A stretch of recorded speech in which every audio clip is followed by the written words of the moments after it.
Emotional tonight, just seeing Kyrie going against them. Anytime you win a championship with someone, you automatically think about the moments, the memories, especially with someone that, especially with someone who was instrumental to what we was able to accomplish. But once the ball went up, it was kind of back to a regular schedule program. What were your thoughts on his final shot? Obviously, he had to close out without committing a foul. Yeah, I just didn't want to commit the foul, and if he made it, he made it. He's made so many of those tough shots, and right there, kind of one of his sweet spots, that right wing too. So, we played well enough to win, but obviously we got a lot of room for improvement. Both teams. It's good to get one under the belt though. Brian, what was going through your mind with Gordon early? A lot. Like I said, Postgame with Kristen Ledlow, I just, my thoughts and prayers go out to Gordon and his family. Hope for a speedy recovery, healthy recovery. I've seen a couple injuries like that in my lifetime. I've seen Paul George when it happened to Paul.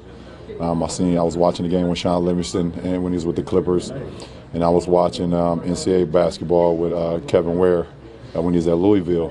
And those are the injuries that you never see coming. You never want to happen, no matter who it is, no matter what the stature, no matter how much competitive nature that you have. It's just very unfortunate. Does something like that change kind of the flow of the game and how you're feeling when you're playing? Well, you got to try to lock back in, but it's very difficult, and I think both teams did a great job of doing that. LeBron, the end of that game was, the place was rocking. Yeah. It felt like a playoff game. Kyrie's hitting shots, you and Love. That was fun to watch. It was fun to play, and it's a great start to the NBA campaign.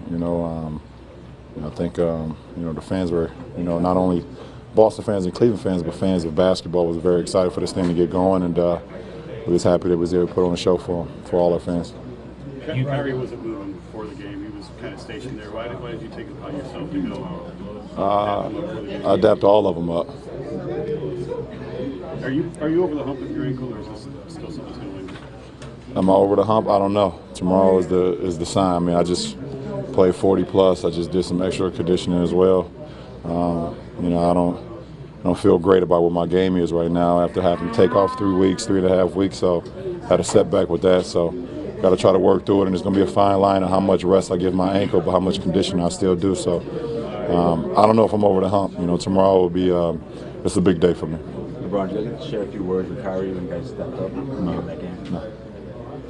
LeBron, you experienced it before. What were you thinking when you heard the boos with Kyrie at the beginning? That was nothing. That was nothing. What do you want me to say? I've experienced big boos before. That was like a pat on the back.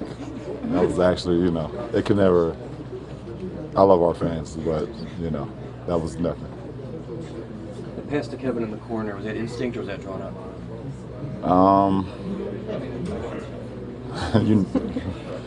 Come on, man. Come on.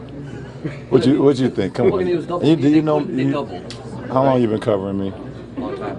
So that was instinct, and you just know that's my ability to make that. Jay gave me a great pass over the top. I seen the double team coming from Marcus Smart, who really opened up the play as Derrick Rose. When he dove down the lane, it sunk Al Horford, and I've always been able to pass the ball, and that's one of my biggest assets. And Kev hit a big time shot.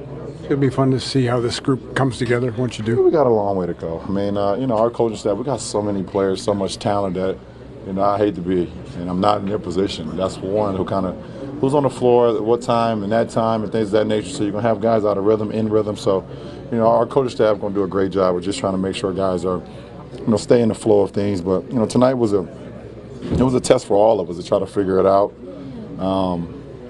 I didn't think I would sit out the whole preseason and play 41 though, so go in there and talk to my head coach a little bit. But all in all, we got to win, and it's good to get this thing back going. LeBron, when did you know you were going to get it going today? Are you going to play tonight? After my pregame workout, I felt pretty good on court. I went to the weight room, got some extra work in as well, and the ankle kind of responded very well. So. Right before T. Lou came to talk to you guys, he looked at me and said, "Are you going?" I told him, "Yeah." So he told you guys right after. Jason tried to get it out of me, in the hallway, before T. Lou talked. LeBron, everything's so new. New lineup, you barely got to play. So can you talk about the familiarity of seeing Kevin pop open at the end? Yeah, it's just a familiar face, man. At the right place at the right time. I know where Kev is going to be. Coach drew up a great play. You know, we ran a set out of timeout where Kev looped over the top. I hit D-Wade. Jay Crowder set a back screen. It wasn't open. But D-Wade swung it to Jay. He dumped it down to the post, and so I knew exactly where my guys were once I caught the ball. You know, and like I said, D-Rose kind of opened that up. By him slashing down the middle, it opened up the weak side skip to Kev, and you know, that's a 40% three-point shooter in the corner. So, you know, we was all confident that one going down. How do you see his role changing this year, Kevin? Who, Kev? I mean, at the end of the day, Kev got to be Kev, man. Kev missed some bunnies tonight. You know, he missed some open jump shots, but at the end of the day, he was just very aggressive, especially rebounding the ball. I don't think his role should change. I think it should even heighten more. I think he's going to get so many touches. You know, he's adjusting to playing the 5, which he hasn't done since his second to last year in Minnesota. He said, you know, when Peck went down. So, you know, he got to adjust back to that. But he's a smart basketball player, and he should adjust well. LeBron, with D-Wade back, what was that like for you? Was it like old times riding the bike again, or what? Yeah, I mean, you never stop knowing how to ride a bike, but, you know, all of us, we got some things that we got to figure out and just get better with. But it was great to have him back out there, to see him hit his first couple of jump shots. You know, he missed some bunnies as well. We all missed some bunnies. But, you know, it's a work in progress, but it's good to have my brother here for sure.